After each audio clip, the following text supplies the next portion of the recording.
Hey, students, it is Wednesday, and that means it's time for the kind of a midweek message. Thanks for hanging in. Thanks for watching. Thanks for being a part of all of this just week in and week out.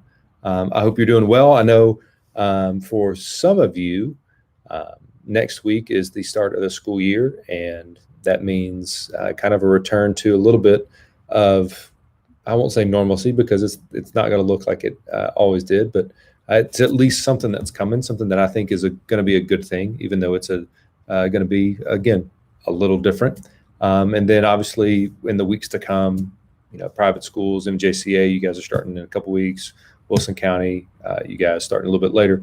And so anyways, that is kind of coming. A couple things that I want to mention, and then we'll kind of get to a couple verses today that we're going to look at. This Sunday, August 2nd, is our last Sunday, believe it or not. It's our last Sunday in our current groups. And so you're going to really want to make sure that you're part of life group this weekend, that you're with your group, that you're with your leaders, and just being able just to connect with them one more time, because then on August 9th, we are going to see you at Charlie Daniels Park from 4 to 6. We've got Kona Ice coming. We're going to have a chance just to hang out and see each other face to face. We're going to play some games and just enjoy being together. So that's the next couple weeks. It'll be good to see so many of you, because it's been since quarantine that we've had a chance to see each other, aside from Zoom or maybe a random, crossing paths at, Kroger or something like that. And so again, this Sunday is the last one for groups. After August 9th, new groups will happen. And so anyways, that is kind of a couple things that are happening. There's more to come, but I want you to make sure that you know about those two things. So then let's look at just a quick verse, and that we can talk about a little bit tonight. So as I was thinking kind of, end of the year for groups and the beginning of a year for groups kind of coming up, I was looking at a verse in 1 Samuel chapter 12. And so let me kind of set the stage of what's happening and then look at the verse and talk about it. So 1 Samuel, this 1st and 2nd Samuel, they're written by Samuel. Samuel's a prophet. Samuel is, and this in the Old Testament, he's a prophet. He's speaking on behalf of the Lord to the nation of Israel. And, there's times where Israel's like, man, we want a king. Everybody else around us, every other country, every other group of people, they got a king. We want a king. We want to be just like everybody else. And there were times where the Lord is like, I'm your king. You don't need a king. You need to follow me. And the Lord would use, prophets to speak to the people on behalf of him, and they were the messenger. And so Samuel was one of those prophets speaking to him, and he was a servant. He was a priest, and just a very important figure in the life of the Israelites at this point. And this is kind of the time where he's stepping down as kind of that, who do we all look to? Who's the leader? They looked to Samuel, but what has happened in the previous chapters, the people cried out for a king. They're like, we really want a king. We really want a king who's going to fight for us, all of those things. And again, the answer to that is you already have a king. It's the Lord. Who's going to fight for you? The Lord. All of those things were true, but they just didn't have it where they could see it. They had to have it on faith. They wanted to see it in front of them. And so a lot of lessons there. So the Lord has said, fine, if you want a king, I'll give you a king. And so a guy named Saul was anointed as king. And Saul was a kind of guy that, man, he looked the part. He was big, he was strong, he was a nice looking man. If you're like, who's going to be first on the team, first round draft pick, it's going to be that guy. Well, that guy in this case was Saul. And so Saul had been established as king. That meant it was really Samuel's time to then kind of step down and no longer really be kind of that central leader. And so that's what's happening in chapter 12. Samuel, this is kind of like his farewell speech. In an election year, there's times in our country where, who's the president changes. And 4 years ago, it changed from being President Obama to President Trump. And, they have a conversation, outgoing president walks out of the White House, and then kind of slides on out of there. And so that's what's happening. It's a transition of power. And in doing so, Samuel took a few moments and shared kind of a final word to the people. And as I was looking at that, there was a verse in there. Again, this is 1 Samuel 12. This is verse 24. And as I was looking at that, I was like, man, what a perfect message for us as we transition from the end of a year of groups to the beginning of a year of groups, as we transition from being under quarantine and being out of school to starting a brand new school year that is going to look a little different, but it's still going to be a school year. You're going to hopefully see your friends, even if it's a hybrid schedule, you're going to see them a couple days a week. You're going to be, maybe in some Zoom or some Google, Hangout opportunities to see people that maybe you haven't seen in a while. And so it's a time of transition for Samuel and Saul and the people of Israel. This is a time of transition for us. Again, going into the new school year, hopefully, coming out of some of the phases. And so again, as I looked at that, man, the Lord was like, this is a very straightforward thing to talk about tonight. So again, 1 Samuel chapter 12, verse 24. We're going to look at it real briefly. Samuel saying to the people, it says, only fear the Lord and serve him faithfully with all your heart.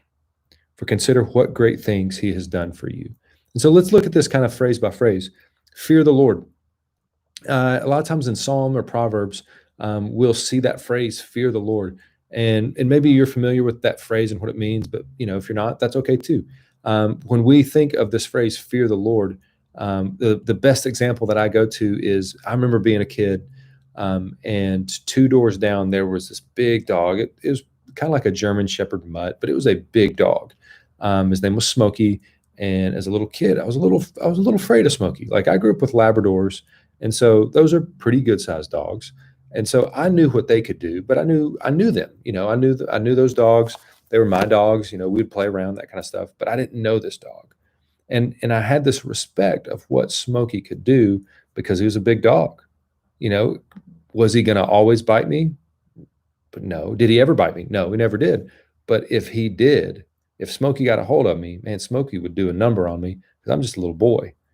And so I had that healthy fear. Like, I had an idea what this dog could do. So I'm not going to provoke it. I'm not going to mess with it. In fact, if I see it in the yard, I'm probably going to run inside because I know what Smokey could do. So I don't want to give him a reason to do something that might cause me harm. I respected the fact that he was a big dog. Now, that's a little silly because I'm a little boy and it's a dog. And a lot of you are like, he's just a dog. He's probably going to lick you in the face. And you're probably right. But it was that respect of what he could do. It was a respect of the power that was potentially there. So in the same way, when we talk about the fear of the Lord, it is not I'm afraid. I don't ever want to be in your presence. I'm scared of you. It is that respect of, who is it that you're talking to? If you and I are going to have a fear of the Lord, it's that respect of, I'm talking to the one who spoke things into existence. I'm talking to the one who holds my next breath in his hand. I'm talking to the one that holds the universe together. I'm talking to the one that knows the numbers of hair on my head, knows the fullness of my DNA code, knows everything about me, good, bad, otherwise, knows everything that I've done, knows everything that I am going to do, knows everything that is happening on the other side of the world, that's happening, at Antarctica, that's happening in Alaska, that's happening in all of those places. And he can see that simultaneously because he's God. I think it's smart for you and I to have a very healthy respect for the one who carries that amount of power, that amount of majesty, that amount of just unlimited capabilities. And so when Samuel's saying, hey, fear the Lord, only fear the Lord, saying, don't be afraid of other things. Don't be afraid of situations. Man, that's a good word for us. Don't be afraid of all the things that could possibly happen. Be afraid of the Lord. Have a fear of the Lord. Have a respect for that. And then let everything else filter from there. A lot of times, in life, we're afraid of so many things. Fear of missing out, the fear of being, maybe not reaching our potential, the fear of not having certain things, the fear of getting, in 2020, the fear of getting COVID. There's a lot of things that we fear. And are they, is it wise to put some attention to that? Yeah, I wouldn't go to Kroger and lick the shopping cart kind of deal. I wouldn't have done that last year either, by the way. But you get what I'm saying. But what Samuel's saying is, and the thing you ought to fear the most, the thing that you ought to have the most respect for, the thing that you ought to revere the most is the Lord. And then let everything else filter down from that. It helps us keep the right things in the right perspective. And it helps us kind of order the things that really grab all of our attention. And so that is a fantastic, fantastic word for you and I today. Man, there's so much noise. There's so much thing in our world that are just uncertain. You can turn on, you can open Safari on your phone, a web browser, and you could just start going and looking at statistics of how many cases there've been and how many people have died and all the different locations around the world. And there's protests and there's riots and there's things that are happening. There's injustice. There's all kinds of things that sometimes leave us with more questions than we have answers. But again, what does Samuel say? Hey, the thing you ought to hold the most respect for, the thing that you ought to be aware of its unlimited power is the Lord. Let's start with that. And then let's let that order everything else. It says, fear the Lord and serve him faithfully with all your heart. You might be saying, Michael, man, I'm a student, I'm a teenager. What does that look like? We can barely get together at church. How am I going to serve the Lord? Well, we serve the Lord by doing what he's asked us to do, when he's asked us to do it, where he's asked us to do it. And so as I think about, transitioning into a school year, one of the main things that I think about as you go back, hybrid model, virtual model, full on traditional 5 days a week model, whatever, one of the ways that you can serve the Lord is when you're around your friends. Again, if you're fearing the Lord, if you're only fearing the Lord, if you're only fearing who he is, and you understand what he can do, and both good and bad, you understand what he can do through your life, but you can also understand, man, if we just completely disobey the Lord, there's going to be consequences. So that healthy fear, like, I'm going to do what he says. But as we continue to do that, we serve the Lord and we say, God, you know what? I'm a 10th grader at Green Hill High School, and man, it's a brand new school, and there might be some middle schoolers there because of the tornado damage, which, by the way, that feels like forever ago and forgotten and all that, unless you live on Mount Juliet Boulevard or you were directly impacted. That feels like a decade ago. But if you're that 10th grader going to Green Hill High School and you're like, man, you know what? This is the first day at a brand new school. You know what I want to do? Man, I want to live for the Lord while I'm a 10th grader at Green Hill High School.